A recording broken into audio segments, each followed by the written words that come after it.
नास्तिक हा अमिताभ यांच्या इमेजचा फायदा करण्याचा प्रयत्न करून बनवलेला मात्र फसलेला चित्रपट.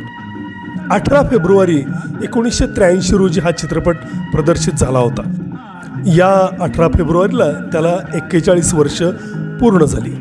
प्रमोद चक्रवर्ती यांचं दिग्दर्शन असलेला हा चित्रपट, यामध्ये अमिताभ, प्राण, हेमा मालिनी यांच्या मुख्य भूमिका होत्या. अमिताभ हे दिवारप्रमाणे देव वगैरे न मानणारे असे दाखवलेले होते आणि मग त्यातून त्यांचा अँग्री यंग मॅन सुडाच्या भावनेनं अमजद खानशी जी टक्कर देतो, या सगळ्या संघर्षावर आधारित असा हा चित्रपट म्हणजे नास्तिक. याचं संगीत कल्याणजी आनंदजी यांचं होतं. यातली गाणी चांगली चालली होती. त्यातल्या त्यात किशोर कुमार यांच्या आवाजातलं आज का ये दिन कल बन जाएगा कल हे गाणं बिनाकामध्ये चांगलंच गाजलं.